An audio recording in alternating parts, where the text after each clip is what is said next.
Bendiciones de Dios para tu vida. En esta tarde el título es Espíritu de incredulidad. Como cristianos debemos de saber que el espíritu de incredulidad está actuando en la iglesia de la actualidad, y el espíritu de incredulidad es un asesino de propósitos y de proyectos divinos.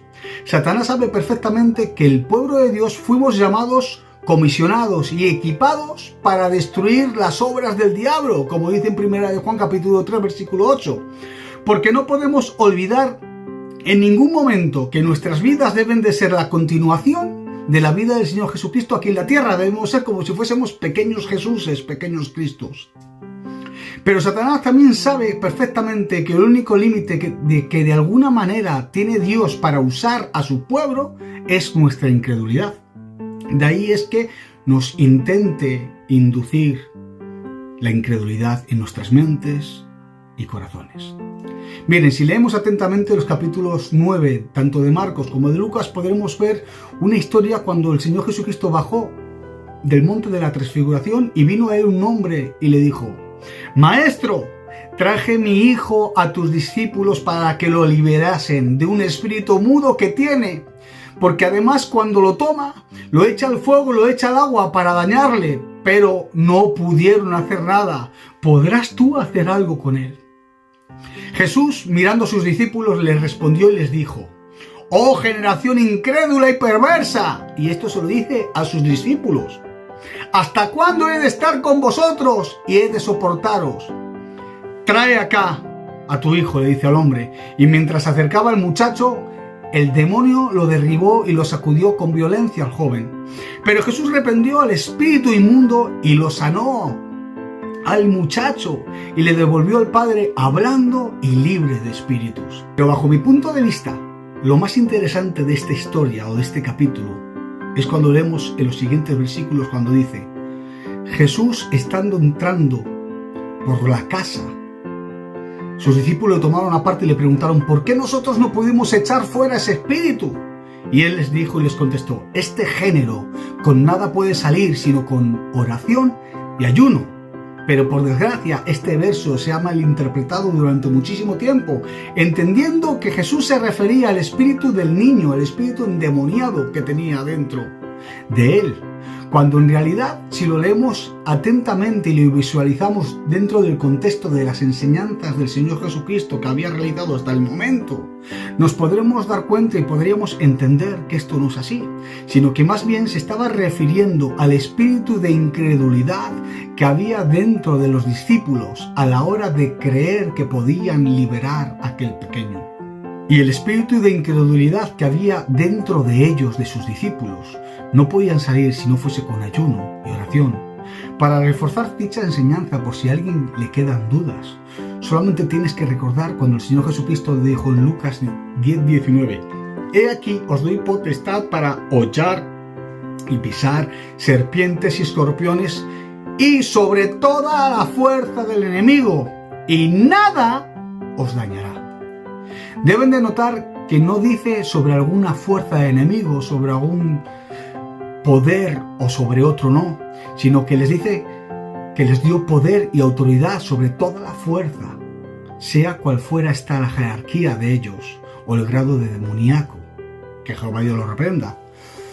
Como ya he enseñado anteriormente, no se trata de tener una cierta capacidad o poder ganado por méritos propios, porque la autoridad delegada por Dios a su iglesia es muy superior a cualquier poder o fuerza satánica. Lo único que el espíritu de incredulidad se manifestó en los discípulos, evitando así que ellos pudieran cumplir lo encomendado por el Señor Jesucristo. Vivían con Jesús, caminaban con Jesús y dormían con Jesús. Hacían cualquier cosa con Jesús y para Jesús, pero el espíritu de incredulidad les impidió ser productivos. Y no pudieron echar fuera a ese demonio, liberando al oprimido, que en ese caso era un chavalito. Fíjense si la incredulidad tiene poder, que dice en Mateo 13:58, y dijo así: Y no hizo Jesús allí muchos milagros a causa de la incredulidad de ellos. Ahora leeremos un texto paralelo que dice Marcos 6, 5 y 6. Y dice: Y no pudo allí Jesús hacer ningún milagro salvo que sanó a unos pocos enfermos poniendo sus manos sobre ellos. Y estaba asombrado de la incredulidad de ellos. Dice la misma Biblia, hermanos.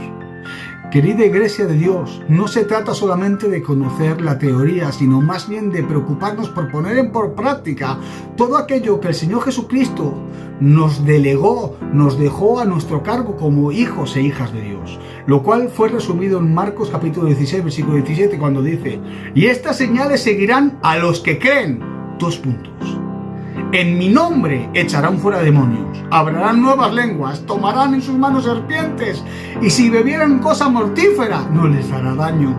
Sobre los enfermos pondrán sus manos y sanarán. Además, en Mateo 10, 5 y 9 dice: y el Señor Jesucristo los dejó las instrucciones muy precisas a sus discípulos cuando les dijo: id y predicad el Evangelio, diciendo: el reino de los cielos se ha acercado. Sanad enfermos, limpiad leprosos, resucitar muertos, echar fuera demonios. De gracia recibisteis, dad vosotros también de gracia. El problema es que últimamente en las iglesias de alguna manera nos hemos olvidado de la gran comisión del Señor Jesucristo para todos sus hijos e hijas. Y ya no buscamos manifestar el poder sobrenatural de Dios a través de sanidades, milagros, prodigios, liberaciones. Y así Satanás ha conseguido diezmar la utilización del cuerpo de Cristo, tal y como era el plan originalmente de Dios. Y por eso la Iglesia ha quedado de alguna manera parapléjica, de tal manera que solamente ha quedado unos pocos dedos del cuerpo de Cristo útiles en la tierra. Los demás nos hemos acostumbrado a vivir una vida normal en la que creemos que con ir a la iglesia ya está todo hecho.